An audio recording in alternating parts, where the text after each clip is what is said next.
Outro dia me chamaram a atenção para um artigo que saiu aqui de um tal de senhor Nemércio Nogueira, né? É a Democracia, Estúpidos, diz ele, né? Publicado no site do Instituto Vladimir Herzog. Né? Ele diz: é alarmante o resultado da pesquisa da chilena Latinobarômetro que a Folha de São Paulo publicou no dia 29 de outubro. Ela mostra que no último ano o apoio da população brasileira à democracia caiu de 54% para 45%. Daí, diz ele chama todos de população brasileira, todo um bando estúpido, não acredita, não entende a importância da democracia, né? E aproveita para dizer, por isso mesmo é muito importante o trabalho que vem sendo feito pelo Instituto Vladimir Herzog com o seu projeto Resistir é Preciso, resgatando os jornais e jornalistas que nas bancas, na clandestinidade ou no exílio combateram a ditadura. Em vídeos, livros, documentários e outras iniciativas, o Instituto insere na história do Brasil e procura mostrar a todos, principalmente aos mais jovens, qual era a realidade que vivíamos nos anos de chumbo. Vamos ver a realidade tal como eles a entendem. Então, uma tônica, eu não assisti todos os depoimentos, mas assisti alguns, os mais significativos, como por exemplo o do Audálio Dantas, que era presidente do Sindicato de Jornalistas, né, o do Zé Hamilton Ribeiro, do Milton Severino da Silva, né, Fernando Pacheco Jordão e outros, que eram meus colegas na época. E a tônica é o seguinte: é estabelecer um muro, um abismo de diferença entre o que era a grande mídia, que era cúmplice do governo militar, e o que era a imprensa nanica, já chamada nanica na época, né? Que eram então aqueles coitadinhos que resistiam à ditadura, né? Fora, totalmente marginalizados, excluídos, né? Aquelas vozes sufocadas pela censura e assim por diante. Só que essas são as palavras que eles mesmos usam para definir, né? E nos vários depoimentos ali, as pessoas se lembram daquela época, dos seus feitos heróicos daquela época e choram, se comovem diante do seu próprio heroísmo, né, do caráter sublime da sua biografia, dos seus feitos de juventude. Só que é o seguinte: junto com este empreendimento, o Instituto Vladimir Herzog promoveu uma exposição que dá para vocês uma ideia aproximada do que foi a imprensa nanica sob o ponto de vista quantitativo. Então é o seguinte: só no exterior, essa gente publicou 112 jornais. 112 jornais circulando no exterior. No Brasil havia mais 110. Só que desses 110, eles também não contam nisso aí as publicações acadêmicas das universidades, que eram todas de esquerda. É isso. Eles não contam o cinema, o rádio, a TV, etc, etc. Em suma, olha, se for contar só os jornais que eles puseram na lista, são 112 jornais. É verdade que nem todos duraram o tempo todo, tá certo? Alguns duravam 2 anos, 3 anos, depois acabavam, fundavam outro no dia seguinte. Eu me lembro, por exemplo, tem o colega meu do Jornal da Tarde, o Marcos Ferma, ele toda semana, né, criava um jornal novo. Mas olha, 222 jornais e revistas são um império de mídia como jamais houve no Brasil. É uma coisa monstruosa. Eu estou falando sem contar as outras publicações, por exemplo, revistas acadêmicas, né? Se for contar a revista acadêmica, o negócio vai para 600, 700, tá certo? Então, que negócio de nanico é esse, porra? Vejam vocês, quantos jornais conservadores a direita consegue publicar hoje no Brasil? Nenhum único. Nenhum único. Agora, essa semana, amanhã, vão lançar uma revista, né, católica, lá onde que é mesmo? É em Campina Grande, na Paraíba, né? Então, Campina Grande, na Paraíba, conseguiu fazer uma revista católica, tá certo? Veja, quando o Foro de São Paulo já completou 21 anos de existência. Então, olha, fazer uma revista é difícil, custa caro. Então, é um negócio de perguntar: como eles conseguiram dinheiro para fazer 222 publicações e ainda ficar chorando miséria? Ora, o dinheiro, claro, veio de várias fontes, tá certo? Porém, todas elas compunham aquela rede de relações, tá certo? Que era entre os militantes, simpatizantes e companheiros de viagem, etc, etc, tanto no Brasil quanto no exterior. Esta mesma rede é o que fornecia proteção aos exilados, seja exilados que fugiam do governo, seja exilados voluntários. Né? Tem muitos exilados, eu mesmo sou um exilado voluntário. Né? Hoje em dia no Brasil também tem muito exilado voluntário, só que ninguém faz reportagem a respeito deles. Então, esta imensa rede, ela se identificava inteiramente com o movimento comunista internacional. O conceito do ouro de Moscou não é válido, porque Moscou não era a única fonte, se bem que fosse uma delas. Tá certo? Que havia várias correntes dentro do movimento comunista. As correntes, às vezes, eram independentes umas das outras, até conflitantes, mas na hora do combate estavam todas unidas e todas colaborando. E, sobretudo, neste empreendimento da chamada imprensa alternativa, você vê lá o PCB, o PCdoB, a POLOP, né, a AP, todas essas organizações participaram disso. Então é esta rede que dava proteção e ajuda a essa gente. Tá certo? Então, ora, esta rede é a mesma que estava no poder nos países comunistas. Vários países comunistas deram apoio a isso. Cuba deu apoio, a Argélia deu apoio. Mas, então, enquanto eles estavam, entre aspas, lutando pela democracia no Brasil, o mesmo movimento que os apoiava, que dava sustentação aos seus projetos, o que estava fazendo pelo mundo? Você veja, a China matou 1 milhão de pessoas na Revolução Cultural, quer dizer, depois de já ter matado mais de 60 milhões, né? Durante a Revolução Cultural, que começa em 1966, quer dizer, 2 anos depois do nosso malfadado golpe militar, quando esta gente, tipo, os nossos jornalistas de esquerda estavam fugindo pelo mundo e fazendo jornais, sofrendo horrores em Paris, não é isso? E, eles estavam lá matando 1 milhão de pessoas a partir de 66. No Camboja mataram 2 milhões entre 1975 e 1979. Na Coreia do Norte mataram 1 milhão entre 1965 e 1987, quer dizer, um ano antes de terminar a nossa ditadura. Na Etiópia mataram 1 milhão entre 1977 e 1978. Então, este era o empreendimento que sustentava social, econômica e politicamente essa gente. Olha, nenhum deles disse nunca uma palavra contra isto. Algum deles disse uma palavra contra o movimento comunista internacional? Jamais. Agora, quando morria um esquerdista aqui, era um forrobodó, era um barulho.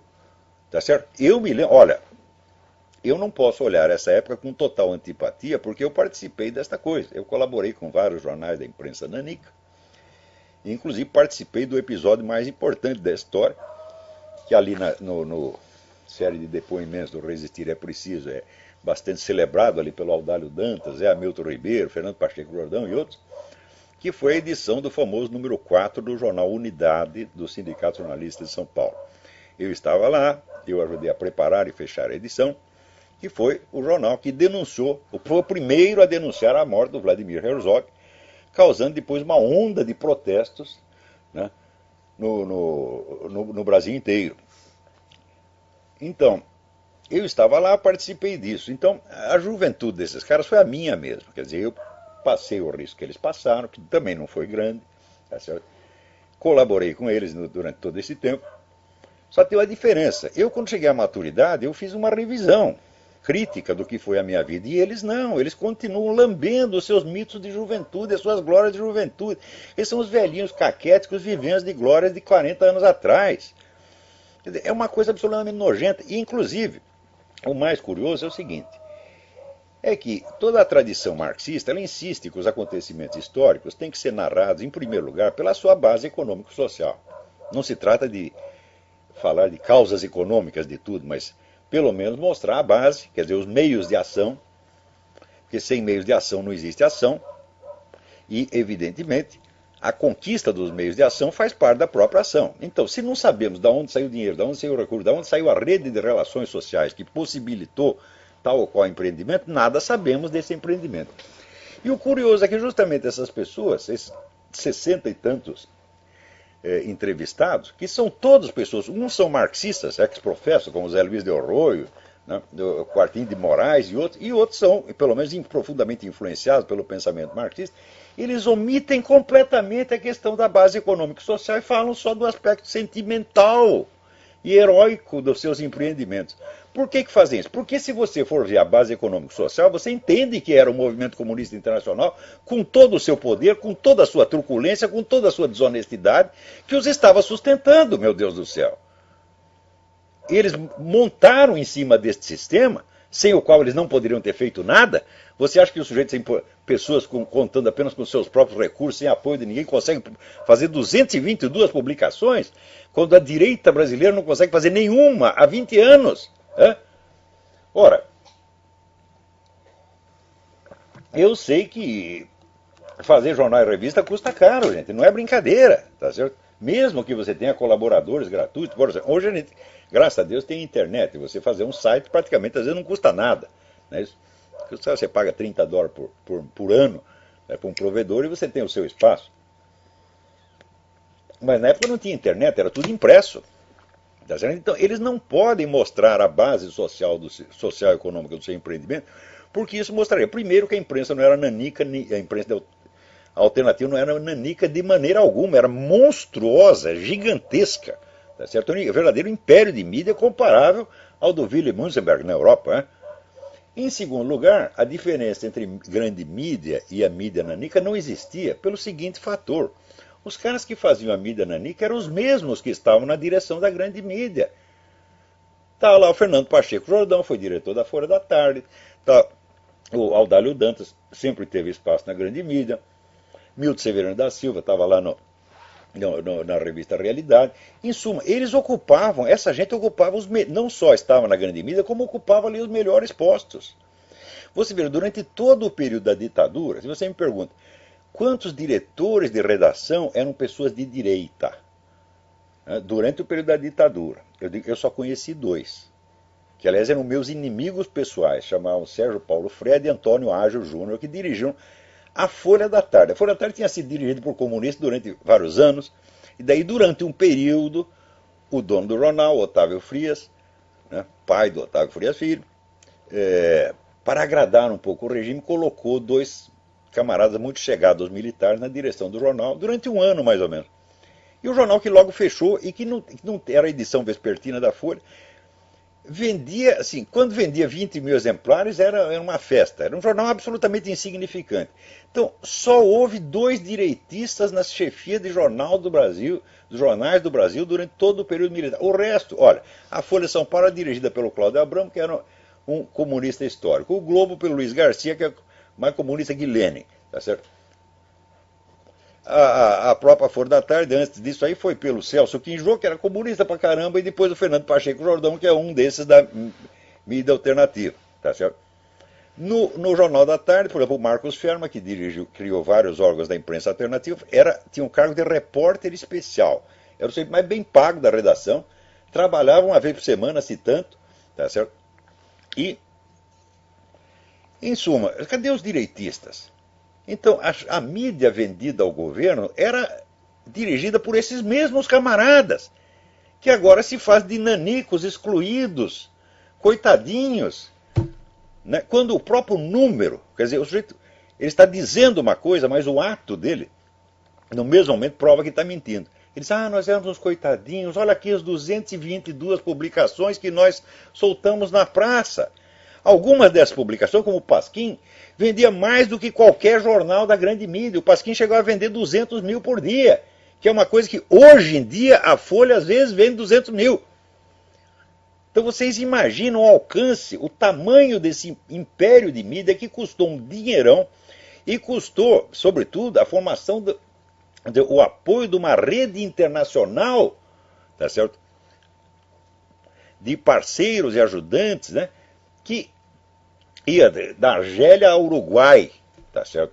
De Paris, Argentina, ao Chile, Estados Unidos, Alemanha, tudo quanto é lugar, tá certo? Mais ainda, verifiquem durante o período militar quantos jornalistas brasileiros foram fazer curso em Moscou.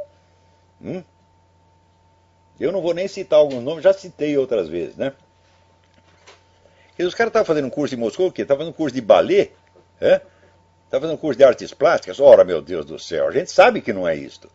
Então, esses caras são agentes de influência, treinados em Moscou. Outros foram treinados em Pequim, outros foram treinados em Cuba, tá certo?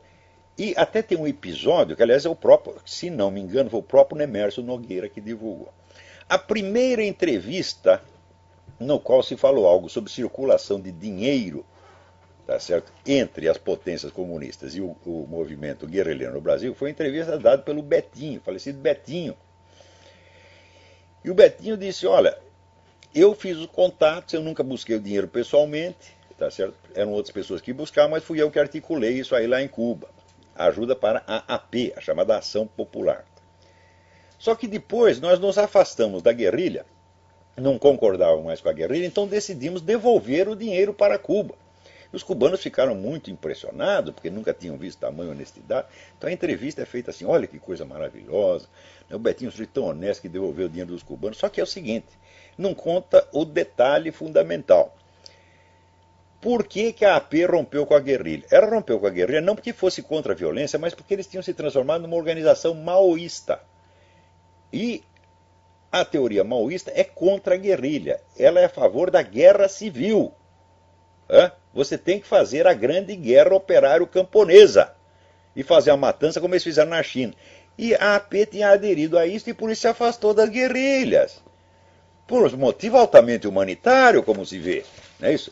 Justamente neste período, 75, 79, era onde estavam matando 2 milhões, os maoístas estavam matando 2 milhões de pessoas no Camboja, mais 1 milhão na China e mais 1 milhão na Coreia do Norte.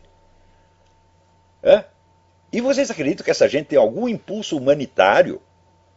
O que é isto, minha gente? Simplesmente aconteceu que eles estavam acostumados a mandar na mídia. Por exemplo, se havia jornalistas de direita no Brasil, me mostrem um único sindicato de jornalistas em qualquer estado que fosse dirigido por gente de direita. Não tinha nenhum. Isso quer dizer, a classe jornalística era maciçamente de esquerda. E não é só de esquerda ideologicamente, não, era de esquerda porque estava metida em organizações. Muito mais gente esteve comprometida com guerrilha do que normalmente se diz. Porque uma organização guerrilheira não é composta só de guerrilheiros.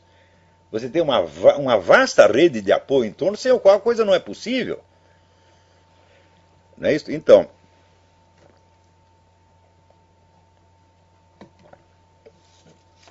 isso quer dizer que a história ali foi contada só pela sua superfície brilhante. Não foi contada na realidade material daquilo que a constituiu. Eu até estou escrevendo uma série de artigos sobre isso, para documentar a coisa melhor. E note bem, eu não estou acusando aqueles testemunhas, aqueles entrevistados, e muito menos o diretor da série, Ricardo Carvalho, que não é parente meu, não estou acusando de ter mentido premeditadamente. Não. Eles contam a história, você vê pelos depoimentos, você vê que a espontaneidade do tom, a sinceridade das emoções é notória. O cara quando chora, chora. Parece o Paulo Moreira Leite, Paulo Moleira, lembrando da sua juventude e chorando, nós fizemos a coisa certa, olha como nós éramos lindos. Quer dizer, é uma masturbação vaidosa na frente das câmeras. Mas, pelo lado emocional, é sincero, eles sentem realmente isto. E a história tal como eles a imaginam, retroativamente, é realmente a que eles contaram. Só que isso não é a história que materialmente aconteceu. O que materialmente aconteceu foi o seguinte, um vasto império de mídia sustentado no movimento comunista internacional que ao mesmo tempo estava matando milhões de civis inocentes pelo mundo. Enquanto aqui fizeram a choradeira por causa de 300 terroristas. Quer dizer, uma coisa absolutamente desproporcional. Só que é o seguinte, esse pessoal vive disso. E como dizia Goethe, certas pessoas não abdicam do erro porque devem a ele a sua subsistência. Então ali é mais do que uma mentira premeditada, é um erro estrutural profundo, é uma mentira neurótica, mentira histérica. Só que o histérico, ele não sente o que ele vê, ele não sente o que se passa, ele sente o que ele imagina. Ele imagina a coisa, se emociona e começa a expressar suas emoções, chorar. Né? Então, aquilo não é uma mentira deliberada, é um fingimento histérico. É um estado de total alienação. Quer dizer, uma geração inteira que não conta para si própria a sua própria história. Ora, eu também participei dessa coisa, só que depois eu olhei para trás e falei, nós éramos uns palhaços. Tá certo? Por quê? Quando mataram o Herzog, nós fizemos um barulhão dos diabos.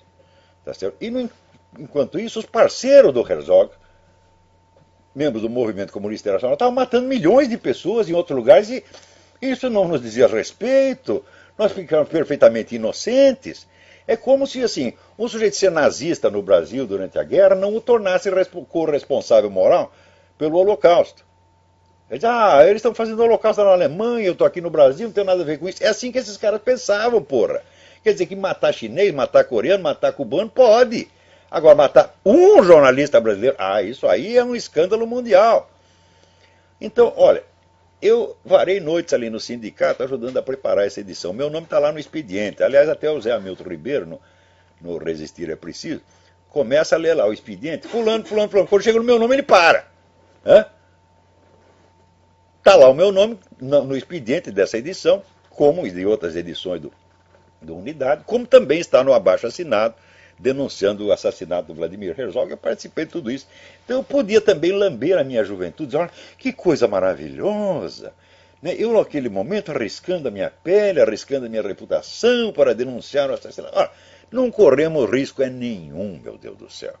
Porque se esses caras conseguiram fazer 222 publicações, é porque o governo não fez nada para proibi-los. De vez em quando ia lá, vetava uma matéria, ou então prendia um editor de um semanário por 2 dias e depois mandava embora. Isso sem contar o dinheiro do próprio governo que circulava para eles. Que foi contado para mim pelo próprio Enio Silveira, diretor da revista Civilização Brasileira e diretor da maior editora comunista do Brasil, que disse, olha, quer saber? A nossa editora durante aquele tempo vivia de dinheiro do governo. A situação apertava, às vezes quando eles me prendiam, me deixavam lá 24 horas, eu saía dali, tomava avião para Brasília, ia falar com o Golbery, pedir dinheiro, eles me davam. Também existe aquele artigo do Ricardo Vélez Rodrigues que conta como durante todo o período militar as verbas de pesquisa universitária só ia para a mão de esquerdista. Os direitistas eram completamente boicotados. Você vira, por exemplo, existia a revista católica Convívio em São Paulo. Até hoje, é uma revista de altíssimo nível. Até hoje, artigos publicados na revista Convívio não são aceitos como bibliografia acadêmica. Quer dizer, a discriminação dura até hoje. E ela vigorou durante todo o período militar. Quer dizer, esses caras que discriminavam os outros dentro das universidades, que eles dominavam, eles se fazem de coitadinhos. Eu me lembro, assim, já que eu falei estou falando de bases econômicas, eu me lembrei o livro mais famoso que um historiador, que um estudioso marxista de literatura escreveu no Brasil, foi o do Nelson Werneck Sodré, que se chama História da Literatura Brasileira, Seus Fundamentos Econômicos. Eu digo, mas então, se a história tem que ser escrita pelos fundamentos econômicos, pelo amor de Deus, esclareçam os fundamentos econômicos que permitiram 222 publicações. Mas não só econômicos, também a rede de proteções. Por exemplo, olha, eu quando cheguei aqui nos Estados Unidos não veio ninguém para me arrumar emprego, para me dar dinheiro, porque tem um filho da puta chamado, como é o nome do cara? Miguel do Rosário, que escreveu que eu vivo de dinheiro do Tea Party. Dinheiro do Tea Party vive a sua mãe, que fica rodando bolsinha lá, você tá entendendo? E você também, tá certo? Quer dizer, o que é isto? Dinheiro do Tea Party.